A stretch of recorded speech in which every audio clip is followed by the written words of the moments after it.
जो secret kitchen में आप सभी का स्वागत है। आज हम बाजरे की टिक्की बनाएंगे। ये विंटर स्पेशल रेसिपी है। आइए देखते हैं इसको बनाने के लिए हमें किन किन सामग्री की आवश्यकता होगी। बाजरे गुड़ की टिक्की बनाना बहुत ही आसान है, मगर इसे सेकना थोड़ा मुश्किल है, तो इसे हमें सेकते वक्त बहुत सावधानी रखनी पड़ती है। आइए देखते हैं इस बाजरे गुड़ की तिली की टिक्की को बनाने का तरीका। बाजरा गुड़ तिली की टिक्की बनाने के लिए हमें परफेक्ट मेजरमेंट की आवश्यकता होती है, नहीं तो हमारी टिक्की बिल्कुल परफेक्ट नहीं बनेगी। यदि गुड़ या चीनी की मात्रा ज़्यादा हो गई तो वो सिकेंगी भी नहीं और वो खिल जाएंगी। जब भी हम बाजरे गुड़ तिली की टिक्की बनाएं तो हमें इसके मेजरमेंट पे बहुत ध्यान देना है। यहाँ पे मैं 1 किलो बाजरे के आटे की टिक्की बना रही हूँ। मैंने उसके अकॉर्डिंग ही सारी सामग्री ली है। बाजरे गुड़ तिली की टिक्की मेरे बच्चों को और मेरे यहाँ तो बहुत ही पसंद है और ये बहुत ही हेल्दी होती है। आप इसकी मात्रा को कम करके भी बना सकते हैं। 1 किलो आटे में 500 ग्राम गुड़ की आवश्यकता होती है। यदि आप पे गुड़ ना हो तो आप चीनी का भी इस्तेमाल कर सकते हैं, मगर गुड़ से इन टिक्कियों का स्वाद दुगना हो जाता है। यहाँ पे मैंने 500 ग्राम गुड़ ले लिया था। उसमें 200 ग्राम पानी नाप के ही बिल्कुल परफेक्ट 200 ग्राम पानी ही लिया था।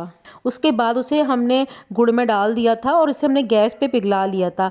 आप मेरी वीडियो में देख सकते हैं, जब तक कि गुड़ हमारा पानी में अच्छे से मिक्स नहीं हो जाए तब तक हमें इसे गैस पे पकाना है। जैसे ही गुड़ पानी अच्छे से मिक्स हो जाएगा हमें गैस बंद कर देनी है और इसे हमें ठंडा करना है। ध्यान रखें, इस गर्म पानी को हमें इस्तेमाल नहीं करना है। जब पानी हमारा गुनगुना हो जाएगा तो हम इसे पहले छान लेंगे, जिससे कि गुड़ में यदि कोई गंदगी होगी तो वो अलग हो जाएगी। अब यहाँ पे मैंने 150 ग्राम व्हाइट तिली ले ली थी। इसे मैंने भून के ड्राई रोस्ट करके पहले से रख लिया था। व्हाइट तिली डालने से गुड़ बाजरे की टिक्की में बहुत ही अच्छा टेस्ट आता है, तो इसे स्किप ना करें।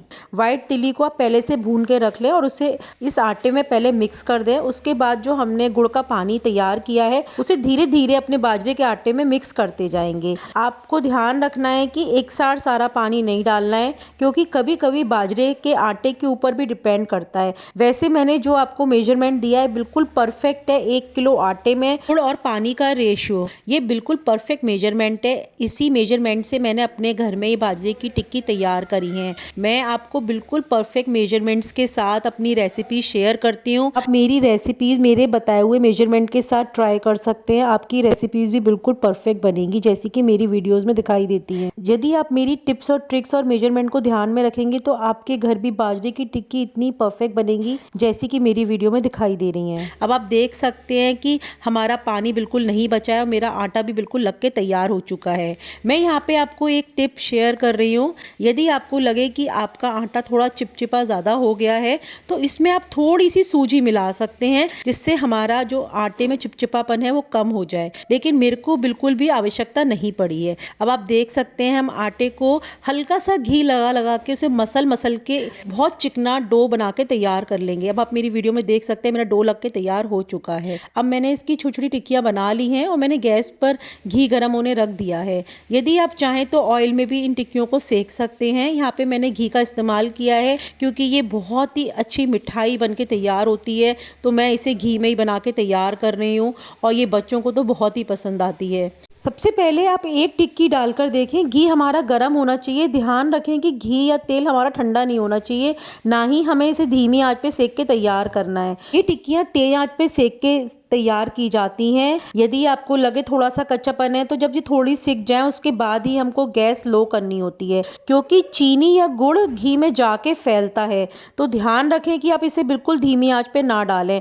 और ध्यान रखें एक बात का और, कि आप ये टिक्कियाँ एक एक दो दो करके ही सेकें। आप बहुत ज़्यादा टिक्कियाँ एक बार में ना सेकें यदि आप ये टिक्कियाँ पहली बार बना रहे हैं। ये टिक्कियाँ बिस्किट से भी ज़्यादा टेस्टी बन के तैयार होती हैं। आप मेरी वीडियो में देख सकते हैं कि मैंने गैस की तेज आंच पे ही इन टिक्कियों को सेका है। हमें इन टिक्कियों को सेकते वक्त आंच को बहुत धीमा नहीं करना पड़ता है, और जब ये सिक जाती हैं तब हमें हल्के हाथ से इन्हें पलट के उल्टा करना होता है, जिससे कि वो नीचे से भी सिक जाएँ। और जब हम इन टिक्कियों को निकालते हैं तो ये बहुत ही सॉफ्ट होती हैं, तो हमें ध्यान से रखना होता है, नहीं तो ये निकालते वक्त टूट जाएंगी। और जब ये टिक्कियाँ ठंडी हो जाती हैं तो ये हार्ड हो जाती हैं। तो आप इस टेक्स्चर को बिल्कुल ध्यान में रखकर ही इन टिक्कियों को सेकें।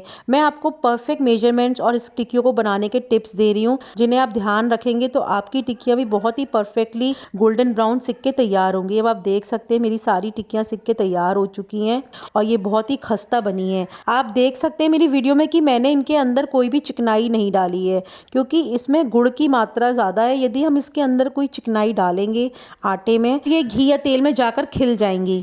आपको इस बात का ध्यान रखना है कि जब भी हमें टिक्की बनाएंगे, इसका डो लगाएंगे, तो हमें इसके अंदर कोई चिकनाई या घी की आवश्यकता नहीं होगी। आप मेरी वीडियो में देख सकते हैं कि मैं टिक्की तोड़ के दिखा रही हूँ कि अंदर से बिल्कुल खस्ता बन के तैयार हुई है, ये बिल्कुल भी कच्ची नहीं है और हमें इन्हें तेज आंच पे ही सेक के तैयार करना है। हमें बस बाद में थोड़ा सा हल्का करना है। आप देख सकते हैं मेरी टिक्कियों पे कितना सुंदर कलर आया है। तो मेरी बाजरे की टिक्की की रेसिपी जो कि परफेक्ट मेजरमेंट और टिप्स और ट्रिक के साथ मैंने बताई है, आपको पसंद आए तो प्लीज़ मेरे चैनल को ज़्यादा से ज़्यादा लाइक करें, शेयर करें, सब्सक्राइब करें, अपने कमेंट मेरे साथ ज़रूर शेयर करें। मैं आपके कमेंट्स का इंतज़ार करूँगी।